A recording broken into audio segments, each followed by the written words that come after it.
Bonjour à tous, bienvenue dans cette toute nouvelle vidéo. Là, je vais vous parler d'un kaiju qu'on a très peu mentionné dans cette chaîne. Je vais vous parler enfin de Orga. Donc cette forme de vie inconnue et qui est souvent trop sous-estimée. Donc voilà. Donc Orga apparaît dans le film Godzilla 2000 Millennium de 1999. Donc il faut savoir que dans ce projet de film, Godzilla devait affronter soit King Caesar ou Anguirus, mais là ça ne se fera pas. Donc on crée Orga qui est une forme de vie qui vient de l'espace, qui est arrivé sur Terre à l'ère du Cambrien, donc à l'époque où la Terre était en train de se former, donc voilà.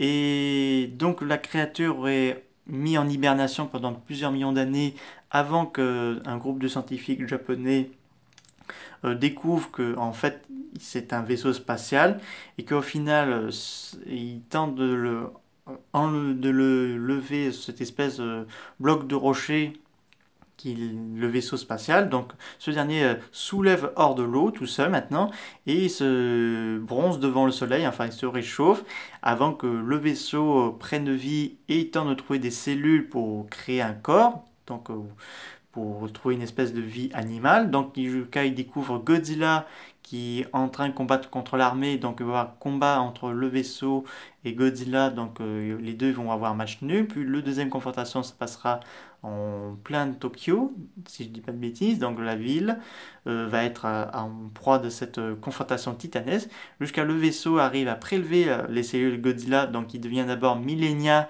une espèce de gros méduse avec d'allure assez bizarre, avant que les cellules Godzilla font un effet dévastateur sur cette créature parce qu'elle perd son intelligence et sa forme originaire, jusqu'à qu'il devienne une espèce de kaiju de ce forme-là, donc Orga, donc une espèce de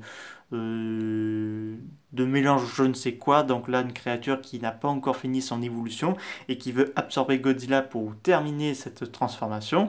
Donc il possède des grosses mains qui peut cogner, une mâchoire puissante qui peut absorber l'énergie de Godzilla et l'aider un peu avec le vaisseau, mais le vaisseau sera détruit par Godzilla et Godzilla tuera Orga avec son souffle atomique parce qu'en le tuant à l'intérieur.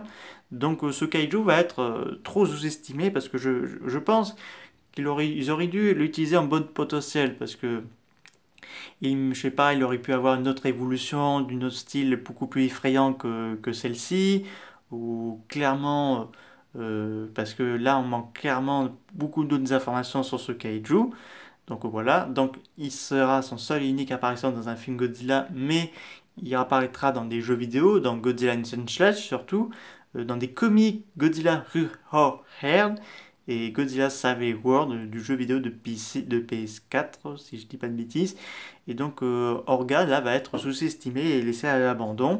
Mais si le monstre, parce que vu que le Monsterverse va continuer, est-ce que Orga ne pourrait pas être un kaiju qui hiberne dans la Terre creuse depuis sa chute depuis l'espace. Ça pourrait être très intéressant et de voir comment il va évoluer parce que moi j'ai envie de revoir ce kaiju parce que pour comprendre quelles sont ses origines, pourquoi il est là, pourquoi il a besoin de Godzilla pour se fusionner, est-ce qu'il a été créé pour fusionner avec des kaiju au pouvoir surpuissant. Là c'est des questions qu'on a très peu de réponses. Donc voilà. Donc, je souhaiterais qu'il revienne parce que on a très peu d'infos. Mais il apparaît quand même dans Godzilla Monster Planet de 2017, mais un bref moment. Mais après, on le voit plus, quoi. Donc, c'est souvent le cas pour certains kaiju de l'ère SCI, mais surtout Millennium, parce que on va mentionner Monster X, Orga, mais aussi Megakirus de l'ère Millennium, qui vont être totalement mis de côté, comme certains kaiju de l'ère Showa et SCI, parce qu'on les voit plus jamais trop les revoir. Et c'est un peu bête, parce qu'ils ont du bon potentiel, tous, y compris Gabara et Megalon, pour rien vous cacher. Donc je souhaiterais qu'il revienne Orga. Donc nous t'attendons. Il y a des figurines sur lui pour ceux qui vous intéressent. Donc je pense pas trop donner non plus. Donc voilà. J'espère que cette vidéo sur Orga vous aura beaucoup plu. Et il faut savoir qu'il peut balancer, j'avais failli oublier, qu'il peut balancer un rayon de laser depuis son épaule et il peut écarteler ses mâchoires pour avaler ses proies. Donc il a du bon potentiel. Donc voilà, c'est la fin de cette vidéo sur Orga. J'espère que que ça vous aura beaucoup plu. N'hésitez pas à me dire ça dans les commentaires, quel genre de kaiju que je vous fasse en documentaire. Je vous dis à très bientôt, au revoir.